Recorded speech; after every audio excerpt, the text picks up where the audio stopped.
মনে রাখবেন, যেই সরকার নামাজ প্রতিষ্ঠা করে না, যে সরকার ভালো কাজের আদেশ দেয় না, যে সরকার মানুষকে অন্যায় কাজ থেকে ফিরায় না, যাকাত আদায় করার অধিকার তার নাই। সুতরাং এমন এক সময় আসবে যখন আবার আমাদের জন্য সুখ শান্তি ফিরে আসবে। সেজন্য কোরআনের কাছে আসতে হবে। কার কাছে? এই কোরআন হলো সেই কোরআন। আমার নবী বলেছেন, মান ক্বালা বিহি সাদাকা।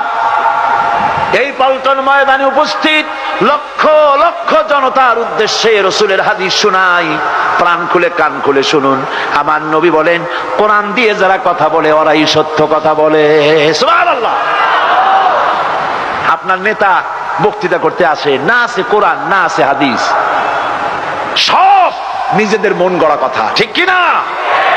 কোরআন দিয়ে যারা কথা বলে তারা সত্য কথা বলে, কোরআন দিয়ে যারা মানুষকে ডাকে ওরাই সঠিক পথের দিকে ডাকে। যেই ডাক শুরু হয় দুনিয়া থেকে, আর এর যাত্রা শেষ হয় জান্নাতুল ফেরদাউসে গিয়ে। আখরাজাহু তিরমিজি, তিরমিজি শরীফের হাদিস এটি।